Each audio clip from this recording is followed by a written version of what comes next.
This is the story of the Beaver family, of the day half of its members were slaughtered like animals, and how a culture of glorifying violence contributed to their horrifying end. We're going to unpack how the perpetrators took inspiration from some of the most tragic mass killings in America and aspired to go further than any murderer had gone before.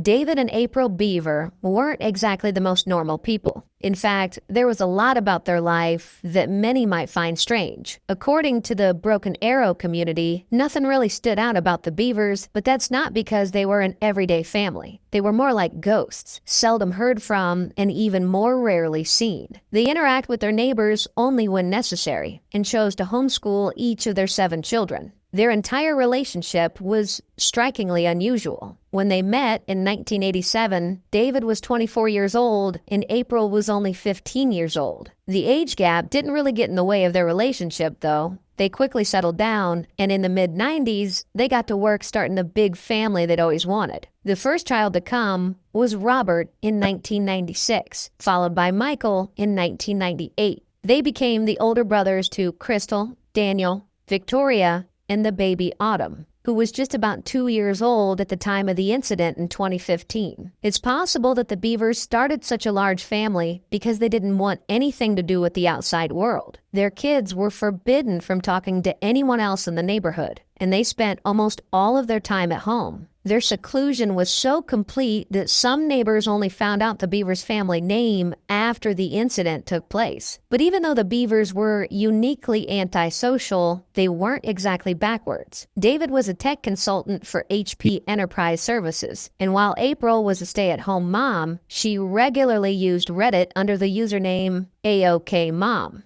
Her posting history shows how deeply she loved her children, how she thought they were perfect, and that she wouldn't trade them for the world. She also spoke about wanting to live near the mountains or the ocean, and that her home state of Oklahoma didn't have either of those things. Most importantly, April talked about how she wanted her children to be tech-savvy. She wanted them to learn about computers and potentially become web designers and coders someday. It's safe to say that the Beavers didn't restrict their kids from the ever-growing inflow of 21st century tech. But as it turns out, this molded their impressionable minds in unexpectedly dark ways.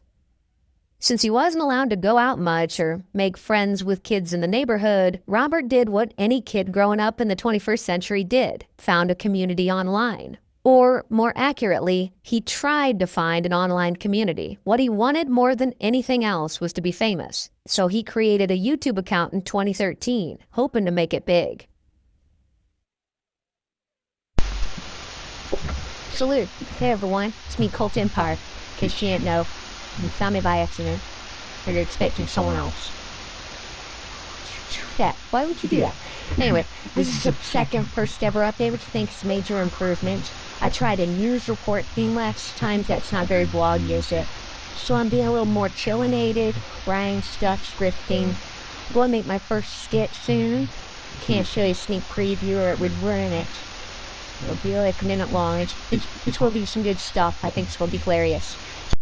On this YouTube channel, Robert talked about Minecraft, his opinions on society, and his plans to make more content in the future. Notably, the last video uploaded to this channel features his little brother Michael, with whom Robert had a special bond. They spent a lot of time together, much of it on the internet where they'd go through videos and developed an obsession of sorts with spree killings and mass murders like the Columbine Massacre and the Aurora Theater shooting. Robert would later say that his parents had extreme beliefs, which, if true, might have inspired him to idolize killers. According to him, his parents were full of hatred and couldn't wait for a biblical apocalypse so that they could get retribution for everything they despised in the world. It's possible that David and April were antisocial, but Robert and Michael certainly were. Neighbors reported that they tended to behave strangely. In one incident, Michael was found staring blankly at the people next door, and he wouldn't respond when called out to.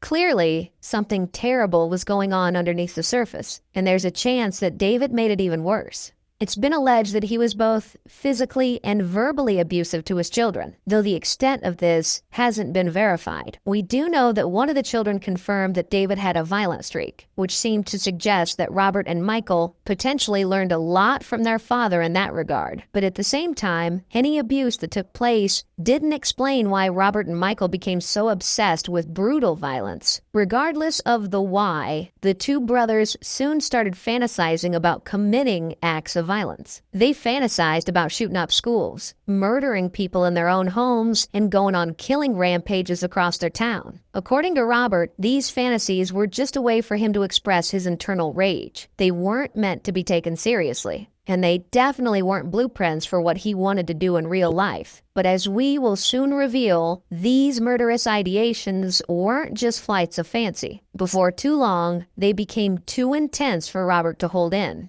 23rd. But there was a problem. Their parents would be understandably concerned if they saw their sons receiving thousands of bullets. This was something Robert and Michael wouldn't tolerate. And so, the murder of the Beaver family was planned out for two reasons. Firstly, Robert and Michael needed to practice their craft before heading out on their real spree. And secondly, they had to make sure their parents were dead before the bullets arrived. The stage was set, and Robert and Michael were ready to put their plan in. Since they thought she was already dead, she slowly started crawling towards the front door. As she inched to freedom, she heard her mother screaming.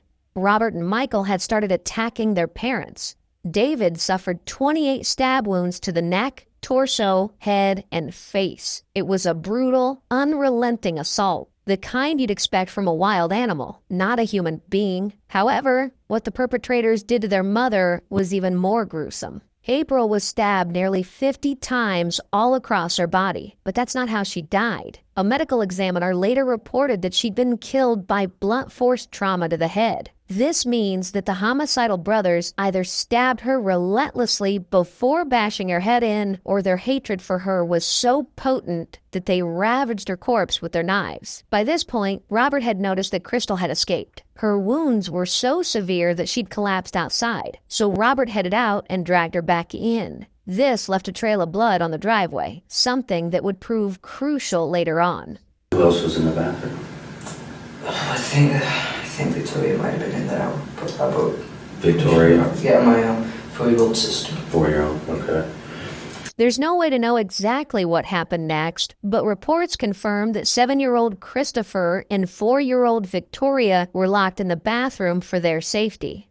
Since they were far too young to be able to think of a plan like this, it's possible that their older brother Daniel told them to go in and lock the door behind him. He knew he had to do something. Anything to save his family. He didn't have time to think about why his brothers were slaughtering everyone he loved. Daniel headed to a phone as Robert dragged Crystal back into the house. Michael headed to the bathroom and knocked, asking the kids to open the door. There's a chance that Daniel had told him not to open the door for anyone, and the children did as their older brother and protector said. But Michael was the older brother too, and he was laser focused on his desire to kill everyone in the house except Robert. Michael started pretending that Robert was attacking him and begged the kids to open the bathroom door. Eventually, the innocent children, probably confused and disoriented by all the chaos, opened the door. They were killed instantly, with Christopher getting stabbed 21 times and Victoria receiving 23 stab wounds. While all of this was happening, April spoke her final words, shouting at Daniel to call 911. The 12-year-old hid himself in a bedroom and called the police. And despite how shaken he was able to quickly and efficiently describe the situation to the operator. Oh? Hello? Hi, where are you at? Dugan out, Oklahoma 74211. What address? 7 okay. Are you the only one there? No, my brother's attacking my family. Your dad is attacking your family? No, my brother. Yeah, my dad's feeling it. Stop, millions of people now. Okay, who's attacking your family? What? Who's attacking your family? Yes. Who is it? Do they? Yes, I'm over. Oh my God. No, that's not me. The call ends with what sounds like pleading from Daniel. It's possible that he was pleading with Michael as he raised the knife over his head. The pleas went unanswered, and Daniel suffered 21 stab wounds before he died. Overall, the Beaver family was stabbed 150 times. The sheer physical exertion of the attack would have left Robert and Michael feeling utterly exhausted. That's when they heard the sounds of police sirens in the distance. Even though Daniel hadn't been able to provide details during the 911 call, the operator had heard enough to know that something was terribly wrong. She dispatched police officers to the scene, and when they arrived, they saw the blood that Crystal had left on the porch. They knocked on the door. Crystal, who was miraculously still alive, was able to weakly call out to the officers. They immediately broke down the door and headed inside, finding Crystal bleeding on the floor. It didn't take long for them to find the rest of the victims, along with 2-year-old Autumn, who'd somehow been spared. However, her survival wasn't the result of mercy from her brothers. Later reports revealed they intended to behead her, saving her as the last course in their grotesque homicidal buffet. But the police arrived before they could see their plan through. The 2 teen culprits fled out the back door and tried to hide in the woods behind the family home. More police arrived, and a canine unit was dispatched. The dogs caught the scent of the killers fairly quickly, and Robert and Michael were found hiding in a bush. Michael was quivering and afraid, but Robert was carrying a knife. Picture July 6, 2016. While awaiting trial in custody, Robert tried to commit suicide by tying his bedsheet into a noose. Perhaps he'd deluded himself into thinking this was a romantic end to his supposedly heroic quest. As it turned out, the noose was ineffective, and Robert didn't experience any injuries from the attempt. He was placed on suicide watch, and the 2 brothers attended their separate trials. Robert had initially pleaded not guilty to the charges. After the suicide attempt, he changed his plea to guilty and was sentenced to 6 consecutive life sentences without the possibility of parole. As for Michael, the judge determined that he should be tried as an adult. He initially tried to plead insanity, but he was eventually convicted on all counts as well, and received a sentence of 5 consecutive life terms plus 28 years.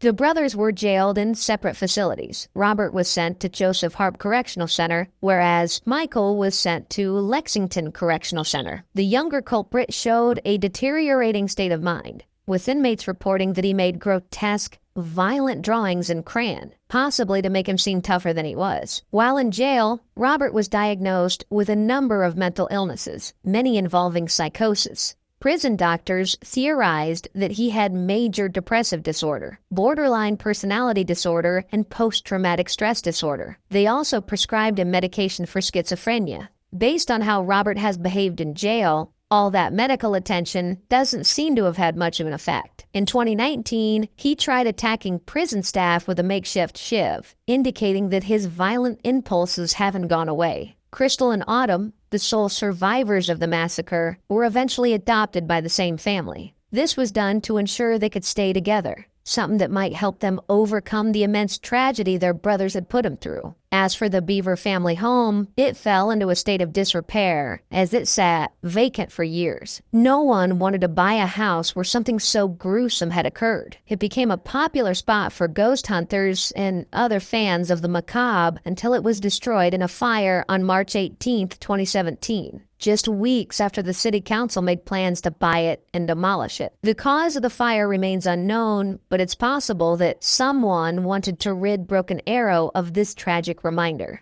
2 years later, Reflection Park was opened to honor the memory of the Beaver family. The park contains a path that goes through a seemingly innocuous patch of grass where the scene of the massacre once stood. It's highly likely that Crystal and Autumn changed their names to protect their privacy. All remnants of the Beaver family, including their home, are now gone.